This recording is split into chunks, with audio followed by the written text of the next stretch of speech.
Hello, and welcome to Inventors Helping Inventors. I'm your host, Alan Beckley, inventor of the Wonder Wallet. If you're an inventor searching for proven ways to make money with your invention, if you dream to see your product selling in stores everywhere, you've come to the right place. There's no better place to get help than from experts, inventors who've already achieved success. Every week, I interview successful inventors, asking them the questions you want to know. Tune in to learn from the experts so you can get your invention out of the tank and into the bank.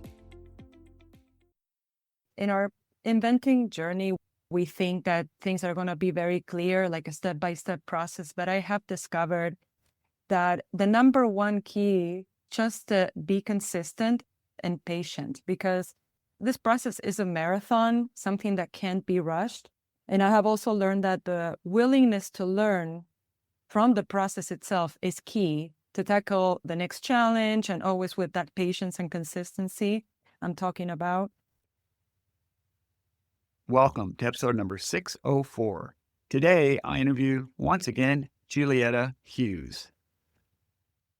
Julieta Hughes is an Argentinian-born artist whose passion has always been in the arts, especially portrait drawing, which she discovered at the age of 3 years old when she got chickenpox. By staying home for several weeks, she decided to pick up a pencil, and she's been drawing ever since. As a portrait artist, Julieta faced a constant struggle in making facial portraits look natural, facial proportions, not only for her, but for every portrait artist she has ever met or known of. One day, while wondering how to solve this issue, an innovative idea emerged, an art device to assist portrait artists, especially beginners, on the proper placement of facial proportions. From this, she invented the solution, her invention, the Facemapper. For portrait artists, the Facemapper means less frustration, less guesswork, and hours of saved time. In her ongoing journey as an inventor, she has discovered that big achievements are possible through small, consistent steps, and above all, the unshakable belief in her product and how it can benefit aspiring as well as experienced artists of any background, anywhere. Her mission is to make the Facemapper available in art schools, art supply stores, and for artists of any level, any age, to benefit and encourage their art journey. You'll want to listen to this entire interview where Julieta shares how she was able to sell out her entire product inventory after a single Instagram reel went viral and hit 500,000 views, and it's still growing. Also, why she believes that the invention journey is a marathon, not a sprint. You must be patient, and you will gain valuable knowledge from the twists and turns along the way in your journey. And finally, how she found for artists, Instagram is a great platform. And also that she believes consistency is more important than frequency. Creating a posting schedule you can sustain long-term, not an aspirational schedule you'll abandon, is critical. Now, let's get right to our interview with Julieta Hughes. Julieta Hughes, it's a pleasure to have you on the podcast with us once again today. Thank you, Alan. Yeah, thank you for having me. And it's a pleasure for me to be here again as well. You bet. Julieta, we last interviewed you on the podcast back in October of 2024, and that was episode 450. So for listeners who've not listened to that episode, you might wish to pause this episode and listen to that one first. And Julieta, I think I've known you for maybe almost 4 years now, and I've watched you make step-by-step progress, refining your Facemapper invention, securing a patent for it, and then validating it with artists. In this podcast episode, I'm looking forward to you sharing with our listeners what has happened with the Facemapper during the almost, 18 months since we last talked. So for our listeners, some of you may not have heard the previous episodes. So Julieta, can you briefly describe what the Facemapper is, how it works, and why it's a great tool for artists, and particularly portrait artists. Sure.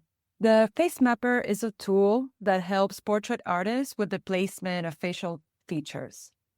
It works as a guide before starting, during the process, and to check your finalized work for artists of all levels. It's a great tool because the proper placement of facial features for portrait artists is one of their number one challenges. And this tool helps with that challenge by achieving natural looking results every time without any guesswork or trial and error. Yeah, that's really fantastic. And I think as I've chatted with you and you as a professional artist for many years yourself, one of the greatest frustrations I suspect, particularly for a new artist that wants to do portraits, is spending maybe a few hours and getting what seems like a decent portrait, but something doesn't look right. And they realize they've either got what I call the squishy face, where it's a little bit too rounded and flat, and the proportions aren't right that way, or it looks elongated, almost like a space alien, where once again, the proportions still don't look right, even though the rest of the face might look appropriate. And I think this causes artists to throw away a lot of and start all over again. Would you agree with that? I agree completely, 100%. And that is the main goal of this tool because I have been around for a while, even before internet came to be. I've been an artist my whole life. And after the internet came up and I started getting to know more artists and portrait artists and people that even wanted to get started, the number one frustration was the fact that no matter how much they tried, the face always looked off. That was like the number one complaint of all of us. Like, why does it look off? What's going on? I spent hours and hours working on the shading, on the details, but something is off. So basically, this is extremely important.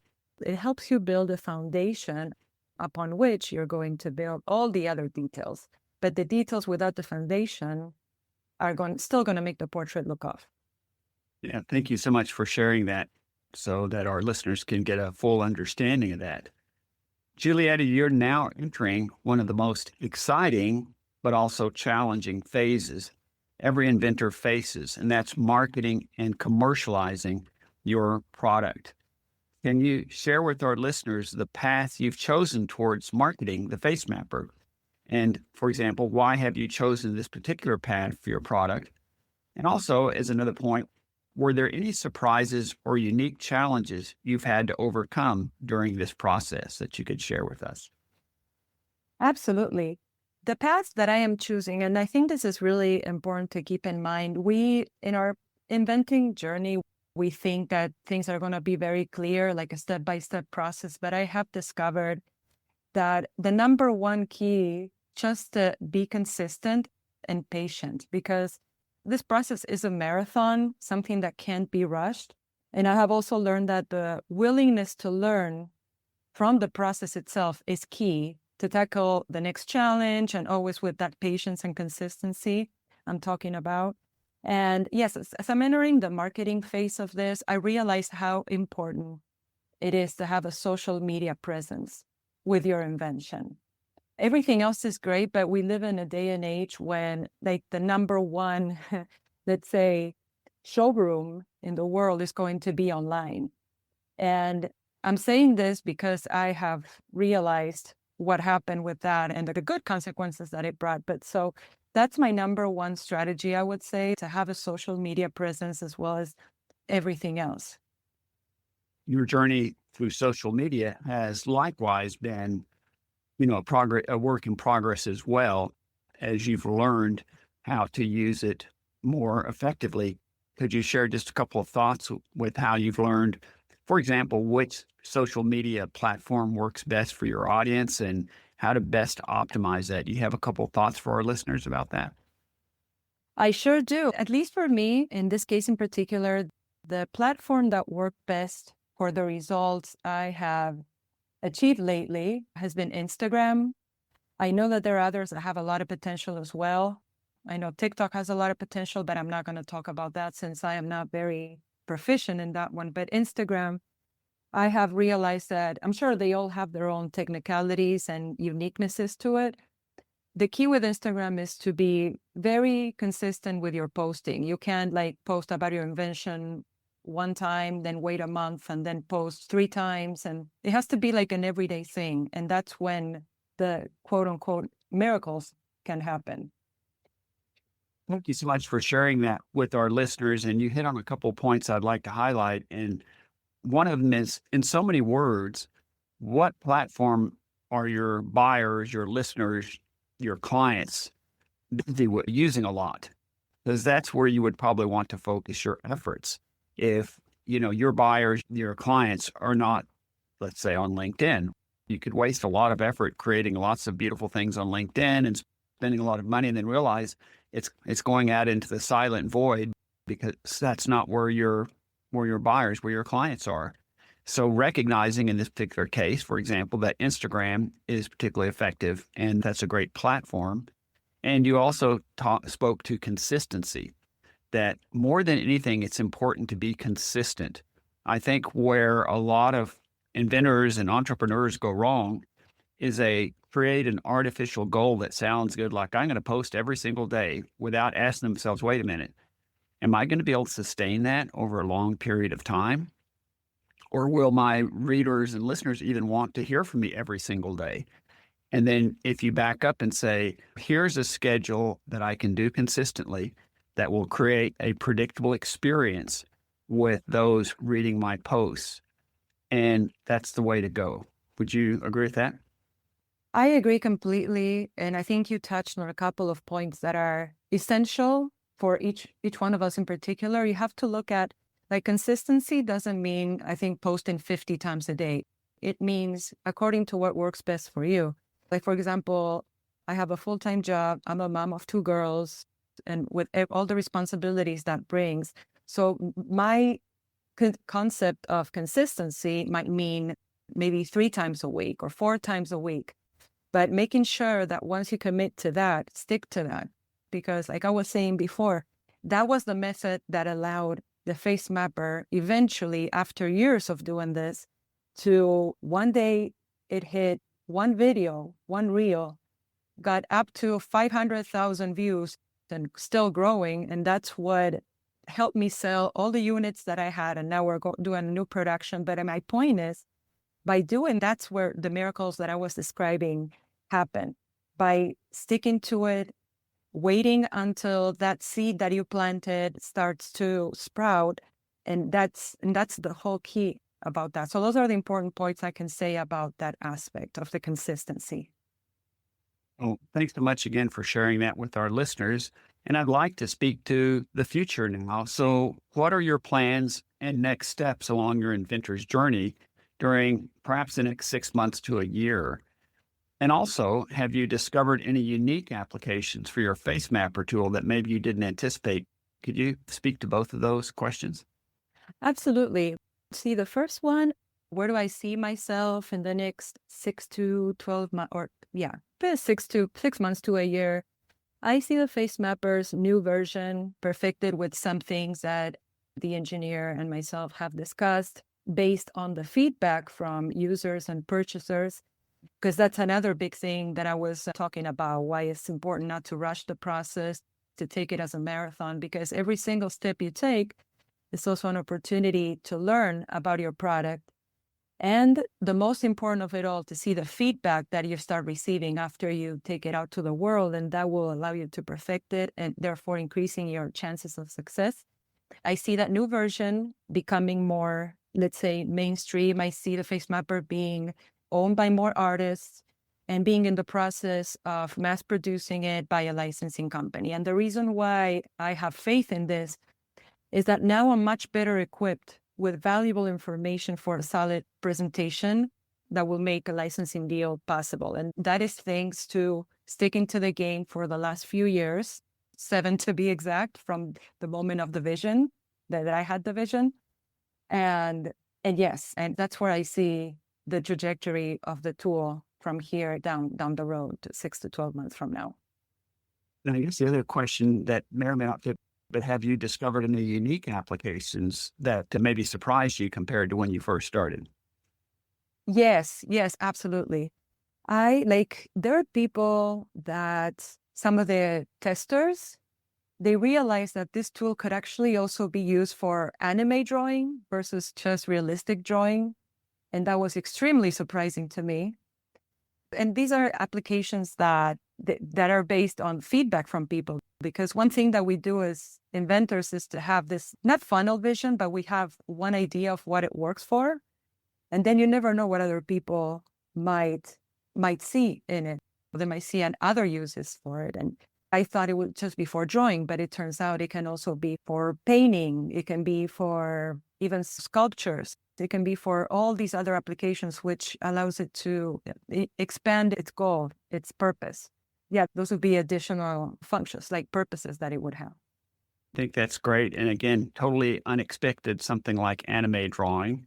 And I also just want to hit on highlighting something you've said and mentioned a couple of times, and that is it's a marathon, not a sprint.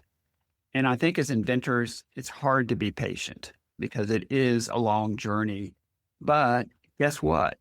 Good things come out of the fact that it is a bit of a journey and you learn things along the path of the journey.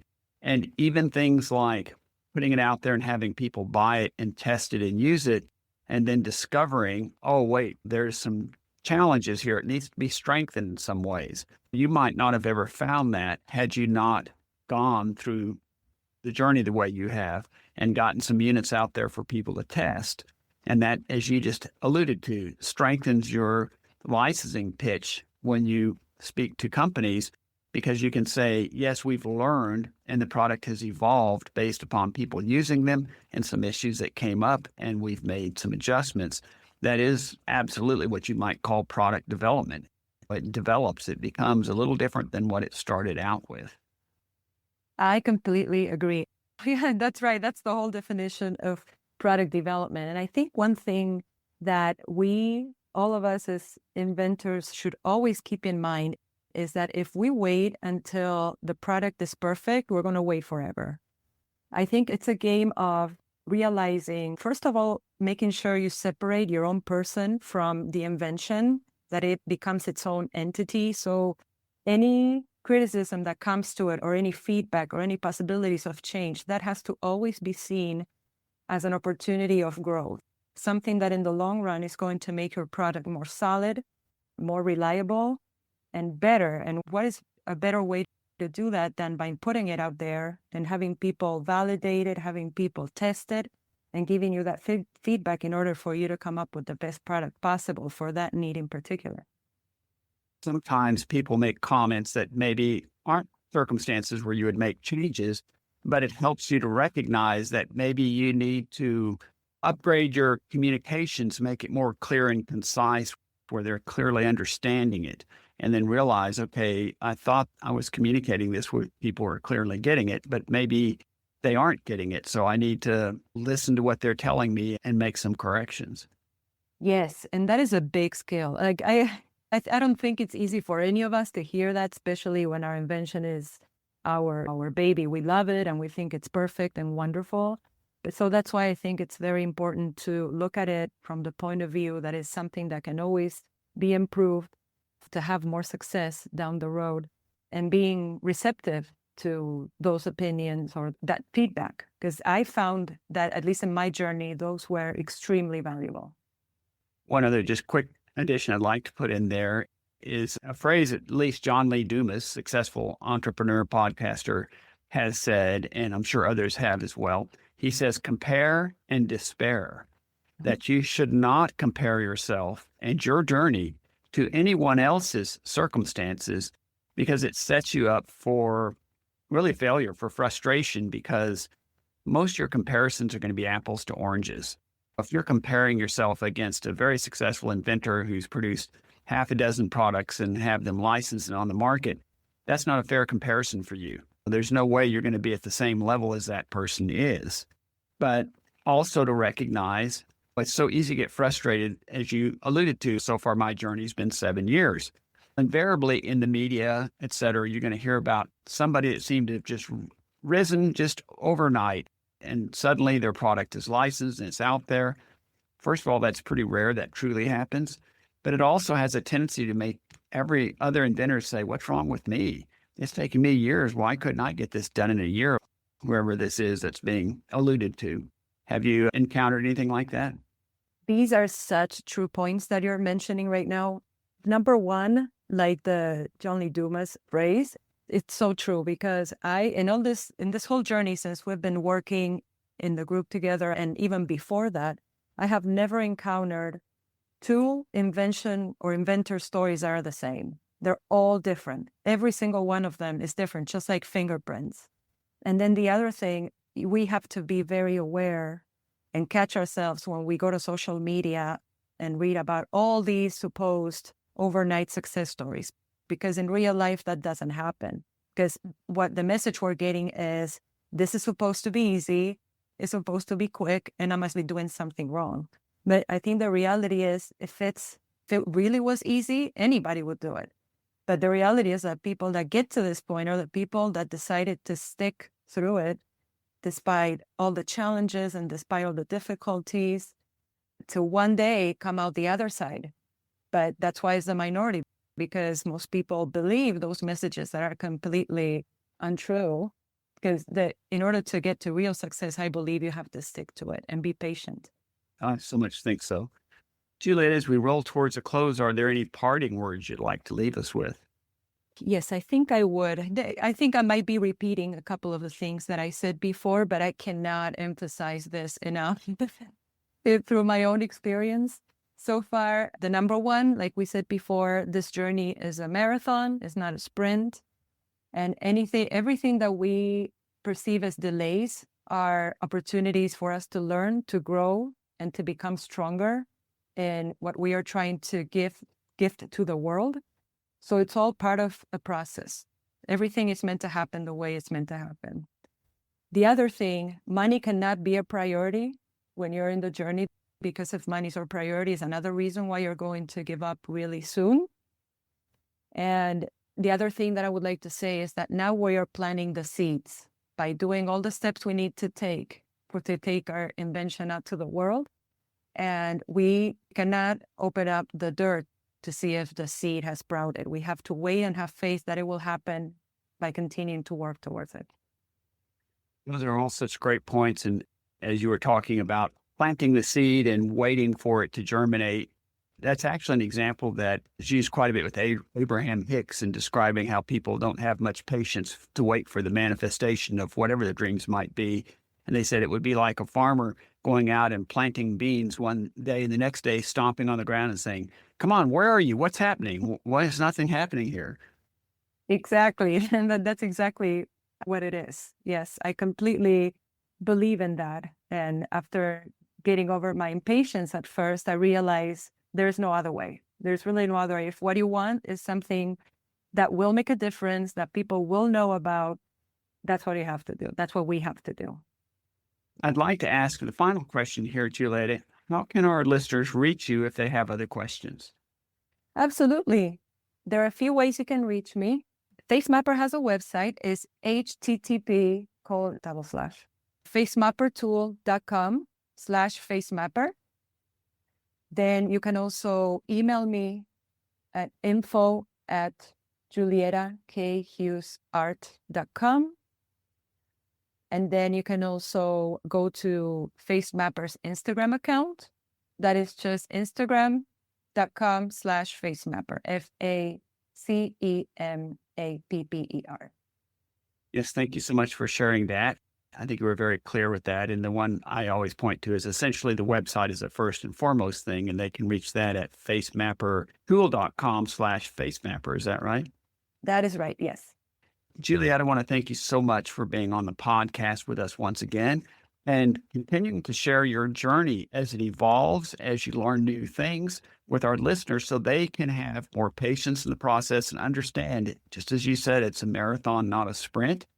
And I would like to reserve the opportunity, just as we've done here, in maybe another 6 months or a year, to touch bases with you again and see what you've got going on at that time.